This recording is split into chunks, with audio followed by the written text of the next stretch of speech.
Wa na'udzu billahi min syururi anfusina wa min sayyiati a'malina. May yahdihillahu fala mudilla lahu wa may yudlil fala hadiya lahu. Asyhadu an la ilaha illallah wahdahu la syarika lahu wa asyhadu anna Muhammadan abduhu wa rasuluh. Arsala rasulahu bil huda wa dinil haqq liyuzhira dinahu kulli walau karihal kafirun walau karihal musyrikun. Amma ba'd. Bapak-bapak dari unsur pimpinan daerah Muhammadiyah Kota Banjarmasin beserta unsur majelis lembaga, pimpinan cabang dan beserta pengurus Aisyah di wilayah daerah Kota Banjarmasin, bapak-bapak dan ibu-ibu para jamaah Masjid Ar-Rahim rahimahumullah, adik-adik para santri Al-Furqan, anak-anak kita ini kader-kader Muhammadiyah. Syukur alhamdulillah malam ini kita bersama-sama memulai kajian bulanan atau pengajian pimpinan yang itu wajib dilaksanakan oleh setiap persyarikatan di tiap tingkat. Ini ternyata memulai kembali lah, walaupun sudah beberapa tahun yang lalu sudah sering dilakukan pengajian pimpinan ini yang biasanya dilaksanakan setelah asar. Tapi ada saran kalau habis asar biasanya yang datang menjelang maghrib waktunya sudah cukup, lalu diubah menjadi setelah maghrib sampai isya. Ini pengajian yang mungkin digemarkan lagi setelah terhenti beberapa tahun. Pengajian seperti ini terutama bagi warga Muhammadiyah yang memegang jabatan struktural organisasi menjadi penting. Jadi saya malam ini mohon maaf kepada para jamaah yang lagi minggu yang lalu Selasa malam Rabu bukan saya karena giliran di sini, tapi itu ceramah. Malam ini saya sengaja sudah membawa kitabnya, beda dengan yang biasa kita pilih. Malam ini saya membawa anggaran dasar dan anggaran rumah tangga Muhammadiyah, karena saya akan menyampaikan kajian tentang isu politik, ideologi politik dan organisasi.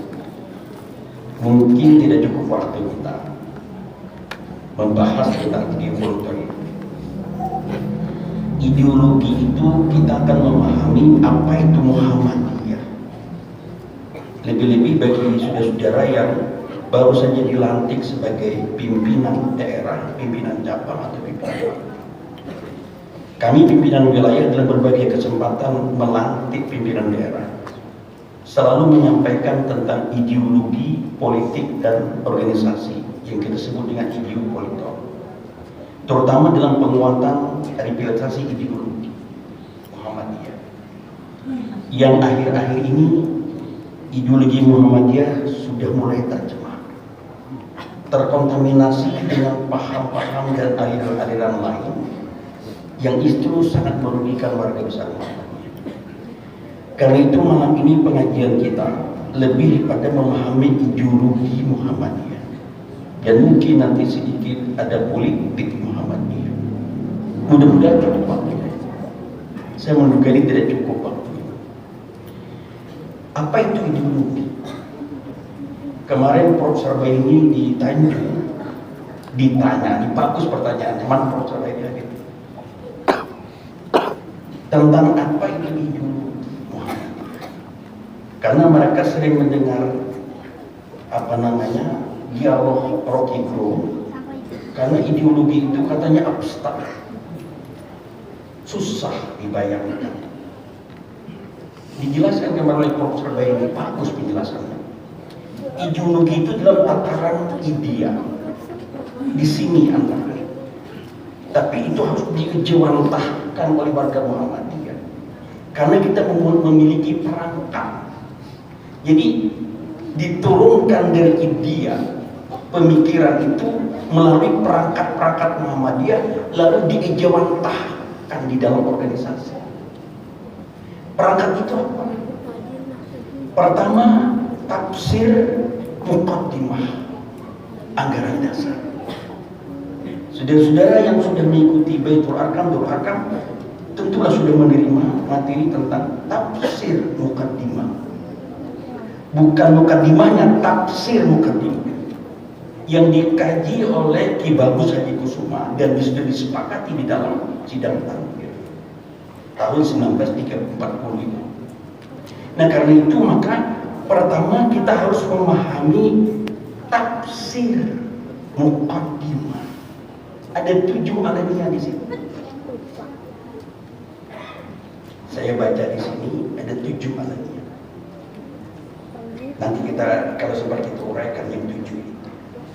Yang kedua NKCH, matang keyakinan dan cita-cita hidup Muhammadiyah.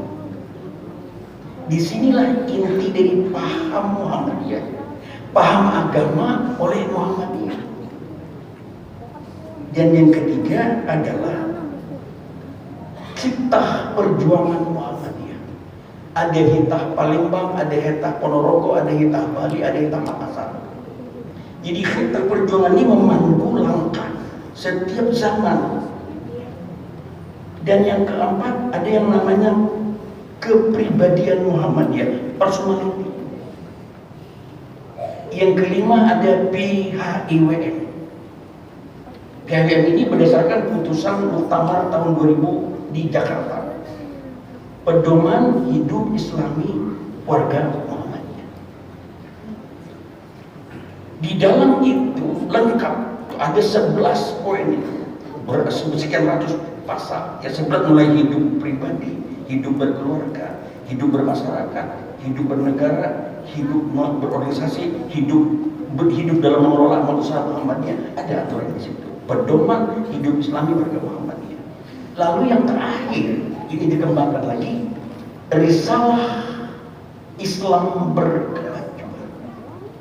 Ini yang sekarang lagi dikembangkan oleh Muhammadiyah.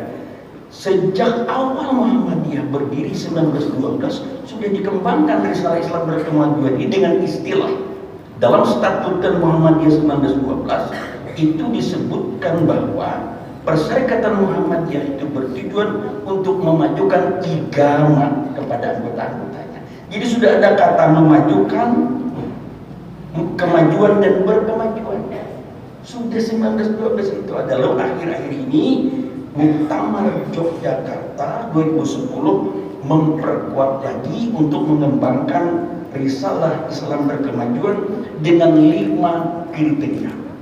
Sepatutnya kita harus paham yang 5 ini. Baik.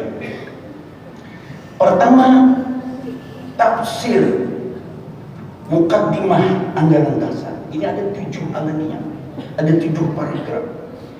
Paragraf itu kalau dalam bahasa Indonesia kumpulan kalimat yang membahas satu gagasan. Tidak boleh satu paragraf itu membahas 2 atau lebih gagasan. Jadi hanya ada satu ide pokok. Ide pokok yang pertama di sini disebutkan adalah hidup itu harus berpegang pada tauhid. Hidup berdasarkan tauhid. Jadi kalau saya bacakan setelah ayat Al-Quran surah Al-Fatihah, lalu raditu billahi rabba dan seterusnya, lalu alamiah pertama, amma ba'du, bahwa sesungguhnya ketuhanan itu adalah hak Allah semata-mata. Bertuhan dan beribadah serta tunduk dan taat kepada Allah satu-satunya ketentuan yang wajib atas setiap makhluk terutama manusia. Jadi ayat yang pertama ini adalah hidup itu berlandaskan tauhid. Ini tafsir yang pertama. Lalu yang kedua, hidup sebagai pengabdian kepada masyarakat, hidup pengabdian kepada Allah. Tidakkah kita diciptakan untuk hidup bermasyarakat? Kalau saya bacakan ayat keduanya, masyarakat yang sejahtera, aman, damai, makmur dan bahagia hanyalah dapat diwujudkan di atas keadilan, kejujuran, persaudaraan, gotong royong dengan bersendirikan hukum Allah yang sebenar-benarnya lepas dari pengaruh syaitan dan hawa nafsu. Alamiah kedua. Alamiah ketiga, bahwa hidup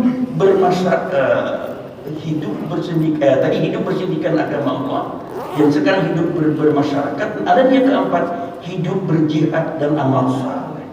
Sampai yang terakhir, hidup dengan cita-cita tercapainya negara baldatun thayyibatun nurabun ghafur, seperti di sini. Maka dengan ini Muhammadiyah Mudah-mudahan umat Islam dapatlah diantarkan ke pintu gerbang surganya Allah, Jannatun Naim.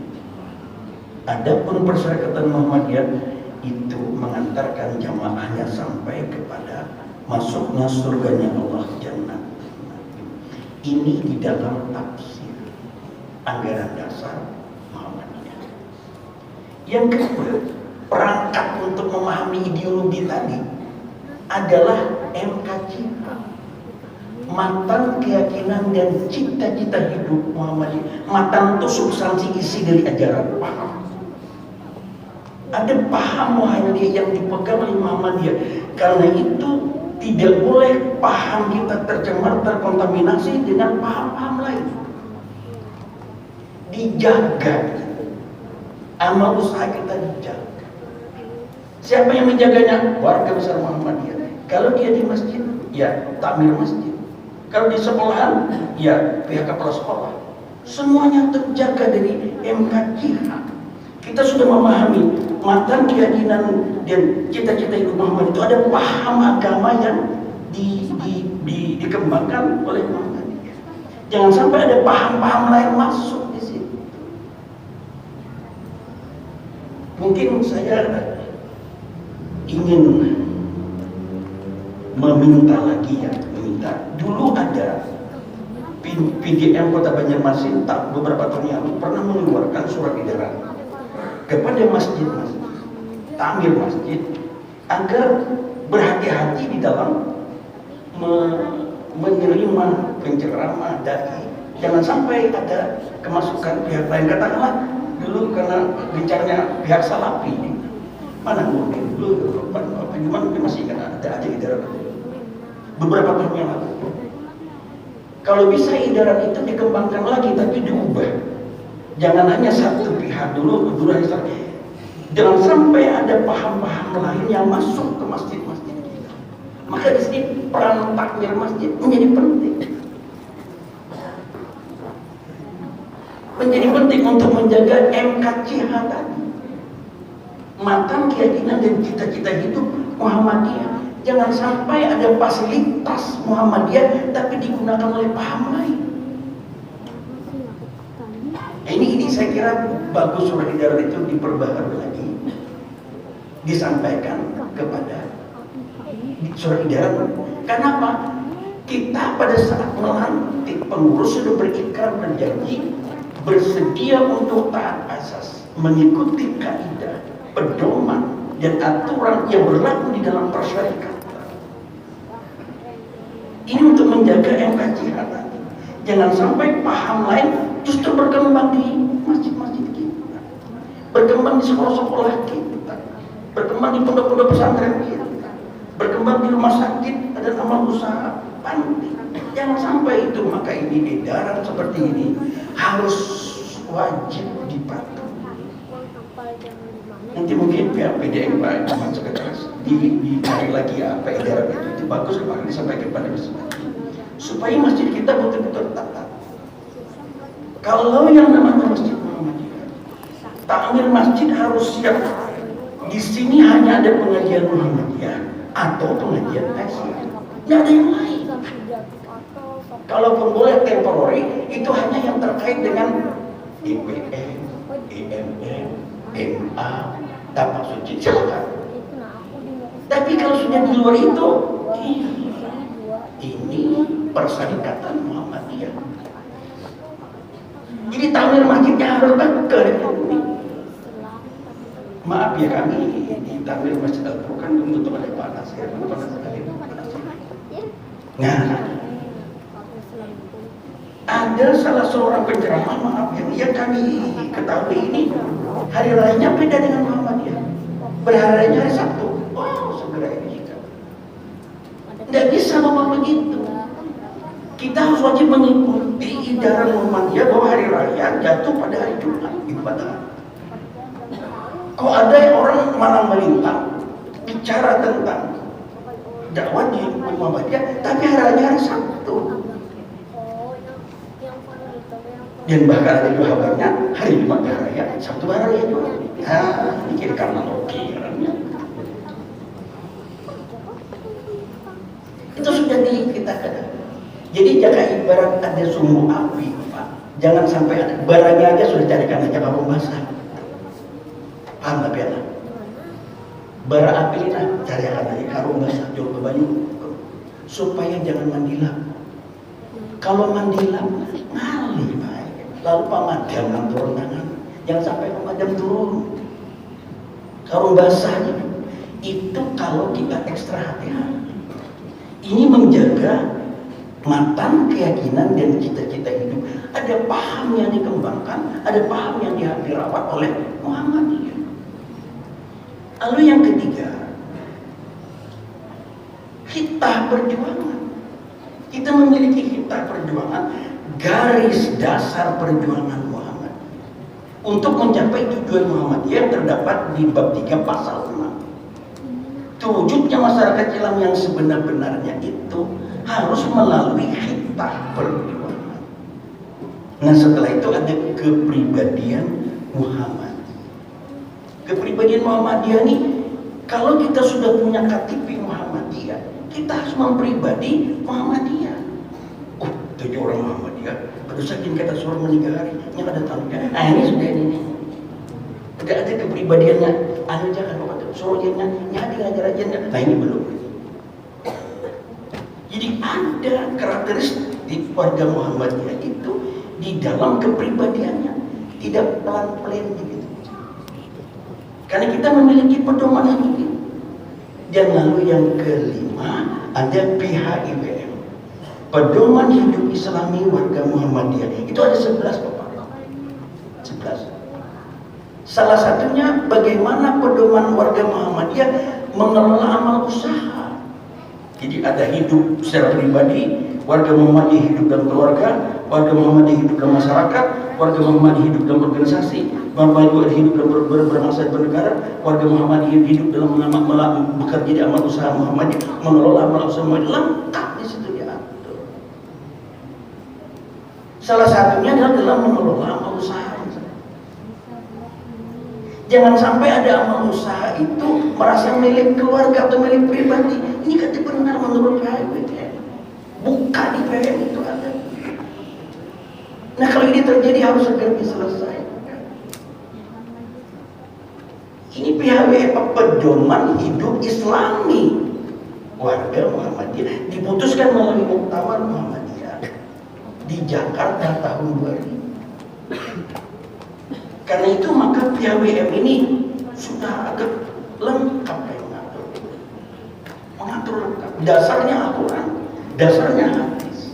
Nggak ada dasar luar pada itu. Sehingga itu dijabarkan dalam perilaku hidup. Jadi ada 6 yang terakhir adalah risalah Islam berkemajuan. Ada 6 perangkat kita untuk mendaratkan ideologi Muhammadiyah. Sehingga ideologi Muhammadiyah terjawantahkan melalui perangkat yang 6 ini. Alat ini, walaupun ideologi itu tatarannya tataran pemikiran, tataran di atas, tataran ide, tapi itu harus dijawantahkan. Yang terkait tadi dengan risalah Islam berkemajuan yang akhir-akhir ini. Karena apa? Karena memang misi risalah Islam berkemajuan ini, kalau kita pahami dan dijawantahkan, diamalkan oleh seluruh agama Muhammadiyah, maka kita menjadi umat yang unggul, umat yang maju, umat yang berperadaban. Karena di situ Islam berkemajuan itu mengharuskan adanya perubahan, dalam istilah kita tajdid. Adanya perubahan sehingga kita harus mampu menjawab tantangan zaman, sehingga Muhammadiyah itu selalu berada di dalam situasi yang tepat. Karena kita mampu menangkap semangat zaman. Karena banyak kasus-kasus fikih kontemporer yang tidak pernah terjadi pada masa Rasulullah, hari ini terjadi. Itu dijawab dengan risalah Islam berkemajuan, karena kita berkemajuan, memajukan dan maju, dinamis. Itu sejak 1912 yang lalu sudah dikemukakan dengan tujuan Muhammadiyah itu adalah memajukan hak agama kepada kita. Jadi ini ada 6 perangkat. Kalau kita mau cermati ya, tentu satu persatu ini biasa disampaikan di dalam Baitul Arkam ataupun Darul Arkam. Ini saya hanya menyebut perangkatnya. Nah, karena itu maka di dalam kajian Islam berkemajuan yang akhir-akhir ini menjadi kewajiban kita untuk menyampaikan, setidak-tidaknya kita harus paham ada 5 kriteria Islam berkemajuan. Yang 5 ini hampir sama dengan tafsir yang di atas tadi, Bapak. Tafsir mukaddimah tadi. Pertama, Islam berkemajuan itu karakteristiknya, cirinya adalah berlandaskan pada tauhid, sama tadi. Kalau di ayat pertama tadi mukaddimah tauhid juga. Artinya tauhid itu bermakna pembebasan manusia, perlepasan manusia dari paham kemusyrikan dan penisbian agama. Ini Islam berkemajuan. Harus lepas dari kesyirikan dan kemusyrikan. Hari ini orang banyak tergelincir karena persoalan-persoalan kesombongan dan keangkuhan. Ini kerja hati. Karena itu Islam berkemajuan itu berlandaskan tauhid yang bermakna pembebasan manusia dari penisbian agama dan dari kemusyrikan. Ini kan letaknya ini di hati. Orang bisa aja tumbang ruwet sembahyang puasa, tapi ada hak Allah yang diambil. Jangan sampai hati kita merenggut. Belum sempat-sempatkan ada fragmentasi kehidupan singkat, mungkin kita perlu kaji sedikit, kita perlu telaah. Ada seorang imam, fragmentasi kehidupannya begini, namanya Nu'man bin Thabit. Dia dikenal dengan Abu Hanifah, populer disebut dengan Imam Hanafi, imam yang masyhur, imam yang keempat, salah satu imam yang keempat. Pada suatu hari sang imam ini berjalan, berpapasan, berselisihan dengan seorang anak kecil yang sedang memakai sepatu kayu. Imam ini tadi memberi nasihat, wahai anak kecil, hati-hati kamu dengan sepatu kayumu ini. Jangan sampai kau tergelincir dengan sepatu kayumu itu yang bisa membuat kakimu cedera. Jangan sampai kau tergelincir dengan sepatu kayumu itu yang bisa membuat kakimu patah. Anak kecil ini tersenyum sambil ia mengucapkan terima kasih atas nasihat seorang ibu. Lalu ia berkata, wahai Tuhan, bolehkah aku tahu siapa nama Tuhan? Imam Hanafi lalu menjawab, wahai anak, Nu'man namaku. Anak tadi sedikit agak terkejut karena dia sudah kenal dengan nama Nu'man ini, tapi belum tahu siapa orangnya. Oh, kalau begitu berarti tuanlah yang selama ini diberi gelar dengan Al-Imam Al-Aufi. Oh, kalau begitu berarti tuanlah yang selama ini diberi gelar dengan imam yang agung. Imam Hanafi menjawab, wahai anak, sungguhlah bukan aku yang berkehendak atas gelar itu, tetapi masyarakatlah yang berprasangka baik kepadaku, lalu mereka memberi gelar itu kepadaku. Tapi bukan aku yang berkehendak atas gelar itu. Anak tadi menjawab, wahai imam, hati-hati dengan gelar. Jangan sampai kau tergelincir ke dalam neraka kalau gelarmu itu diikuti oleh adanya kesombongan dan keangkuhan. Sepatu kayuku ini bisa membuat aku tergelincir, paling aku cedera kaki, paling aku patah kaki, itu urusan dulu. Tapi Tuhan, tapi imam, kalau gelarmu itu melekat pada dirimu, ada keikutan kesombongan dan keangkuhan, imam bisa tergelincir ke dalam neraka. Imam Hanafi yang banyak pengikut itu serta merta tersungkur menangis. Ia tidak menyangka kalau nasihat yang jitu itu lahir dari lidah seorang anak. Tapi ia mengakui dan sangat berterima kasih ada seorang anak kecil yang berani mengingatkan kepadanya untuk persoalan akhir. Kalau kerangka anak kecil ini kita pasang hari ini, berapa banyak orang yang tergelincir, bukan patah kaki, tapi tergelincir karena ada kesombongan bisa masuk neraka. Berapa banyak orang yang karena populernya terkenal dia ada kesombongan dan keangkuhan. Berapa banyak orang karena gelarnya macam-macam ada kesombongan dan keangkuhan. Berapa banyak orang tergelincir karena harta dan kekayaan yang dimiliki, lalu ia tergelincir. Hari ini orang mudah memberi gelar Al-Ustadz, Al-Mukarram, bla bla bla bla bla bla bla bla. Lalu ada rasa imum, rasa angkat. Hati-hati dengan gelar yang panjang-panjang. Ada pepatah, sepasang tangan yang menjangga kamu kala jatuh. Ini sepasang tangan ini menahan kamu kala kamu sedang jatuh lebih dapat dipercaya daripada sepasang tangan yang bertepuk tangan di kala kau sukses. Wah, ini berarti pasangan.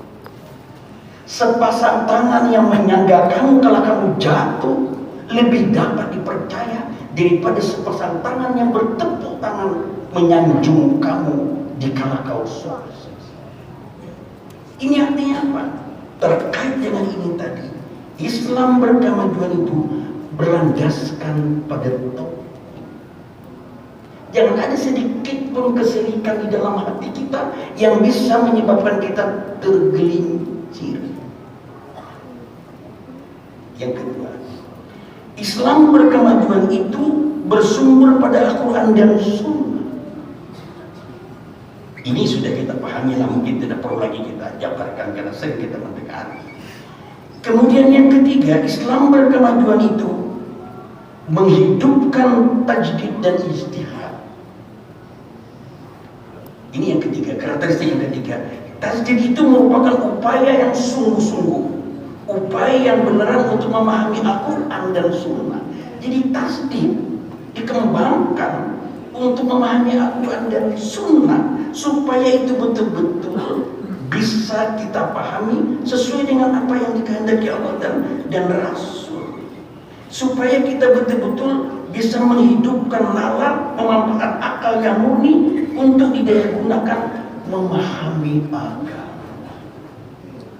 Karena hari ini banyak tafsir-tafsir yang dikembangkan justru tidak bersesuaian dengan paham agama. Kita sudah hampir 2 bulan ini disuguhi oleh berita tentang Pondok Pesantren Az-Zaitun dengan tokoh sentralnya siapa? Panji Gumilang. Nah, dokter juga mengikuti juga ini perkembangan. Salah satu keberanian Panji Gumilang itu adalah menafsir ayat yang tidak berpedoman pada kaidah ilmu tafsir yang lumrah yang dipegangi oleh para mufassirin, sehingga dia memperbolehkan orang sholat dengan saf yang renggang. Kan ditampilkan itu di hari raya, bukan karena kopi, karena ayat dipahami secara tidak benar. Di dalam surah Al-Mujadalah, ya ayyuhalladzina amanu idza qila lakum tafassahu fil majalis yafsahu fafsahu yafsahillahu lakum. Hai orang yang beriman, bila dikatakan kepadamu berlapang-lapanglah kamu di dalam majlis, maka berlapang-lapanglah, niscaya Allah akan memberi kelapangan kepadamu. Ayat ini dipahami oleh Panji Gumilang, kalau begitu kita sembahyang berlapang-lapang aja. Ini kan pemahaman yang salah. tidak tasdik di sini. Sehingga kalau Rasul menjelaskan, rapatkan salat, luruskan salat, karena rapatnya salat itu bagian dari kesempurnaan salat berjamaah. Imam tidak dibenarkan sebelum dia melihat posisi makmum. Itu kan perintah. Meski kita pernah 2 tahun berenggang karena ada musibah COVID-19. Nah, ayat itu bukan terkait dengan konteks asap salat sebetulnya, karena ia salah memahami ayat itu. Nah, karena itu Islam berkemajuan harus memahami Al-Quran dan Sunnah, sedang tasdid dihidupkan melalui pemanfaatan akal murni, didaya gunakan sesuai dengan semangat. Lalu ciri keempat, Islam berkemajuan mengembangkan Islam wasatiyah. Jadi kalau orang hari ini bicara moderasi beragama, sebulan Muhammadiyah sudah ratusan tahun yang lalu bicara tentang Islam wasatiyah. Tidakkah dalam surah Al-Baqarah ayat 143 Allah berfirman gitu. Jadi Allah sudah ciptakan Islam ini umat wasatan, umat tengah, umat yang moderat. Jadi Al-Quran sudah menyatakan bahwa umat Islam adalah umat wasatan, umat tengah, moderat, yang mengandung makna umat yang unggul dan umat yang tegak. Kita menolak ekstremisme di dalam beragama. Jadi wasatiyah atau umat tengah itu tadi harus dipahami bahwa kita ini tidak ekstrim. Kita tidak mengkafirkan orang lain. Kita tidak menyalahkan orang lain. Termasuk di dalam kita menjaga amal usaha kita. Silahkan paham agama lain mau berkembang, tapi jangan di amal usaha Muhammad. Jangan sampai ada paham agama lain tapi tumbuh berkembang di amal-amal usaha Muhammadiyah. Ini bertentangan dengan risalah Islam berkemajuan. Mudah-mudahan Bapak Ibu paham apa yang saya maksud, mengerti apa yang saya maksud. Karena itu maka di dalam mengembangkan Islam berkemajuan terkait dengan Islam wasatiyah ini tadi, kita tidak boleh melarang orang mengembangkan paham, silakan, tapi jangan menggunakan fasilitas yang digunakan oleh ulama. Ini karena ini pengajian pimpinan, sebenarnya pengajian daerah, ya ini secara ini saya sampaikan, walaupun ada orang lain yang mendengar. Ini harus kita jaga. Jadi takmir masjid itu harus dihimbau, dibuatkan surat edaran, harus ekstra hati-hati di dalam menjaga amal usaha. Jangan sampai terjadi nanti konflik internal di kalangan warga Muhammad. Jadi tegasnya, kalau di sekolah-sekolah Muhammadiyah itu hanya warga besar Muhammadiyah yang punya kewenangan di sini untuk menggunakan sekolah Muhammadiyah sebagai penyebaran ide paham Muhammadiyah. Begitu juga di masjid atau musola. Ini yang harus kita paham. Terakhir ingin saya sampaikan, mumpung berada di hadapan pimpinan cabang, pimpinan masih ada waktu. Tahun ini kita sudah berada di tahun politik. Sudah memasuki tahun politik, menghadapi 2024 yang akan datang, akan terjadi kontestasi politik. Karena itu maka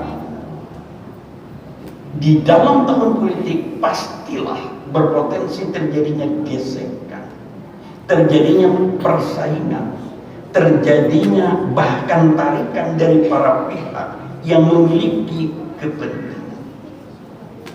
Oleh karena itu maka seluruh warga besar Muhammadiyah, jadi kalau ideologinya sekarang politiknya lagi ya, seluruh warga Muhammadiyah harus mampu menjaga kedekatan dengan semua kekuatan partai politik manapun.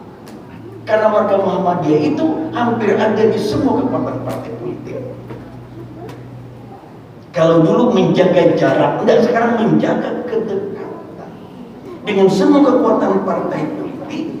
Karena warga Muhammadiyah itu hampir ada di semua kekuatan partai politik.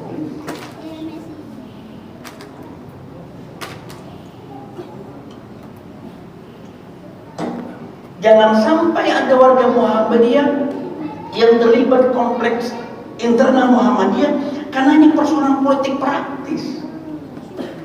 Yang itu bisa mengganggu roda organisasi Muhammadiyah, menguras energi kita, dan bahkan bisa mengurangi, menghilangkan marwah perserikatan. Jadi kita harus paham politik yang dikembangkan oleh Muhammadiyah. Muhammadiyah hanya politik yang ilegal. Meskipun Muhammadiyah tidak menjadi satu kekuatan partai politik, tapi Muhammadiyah tidak boleh meninggalkan politik. Karena kita Muhammadiyah memang sejak awal beristiqamah sejak berdirinya untuk mengambil jalur dakwah amar ma'ruf nahi munkar, bukan mengambil jalur partai politik. Karena kalau partai politik orientasinya merebut kekuasaan, tapi kalau Muhammadiyah dalam orientasinya adalah orientasi keumatan yang ujung-ujungnya mengantarkan jamaahnya masuk surga Allah jalanul lain, itu yang tidak ada dalam partai politik. Andai kata dahulu Bapak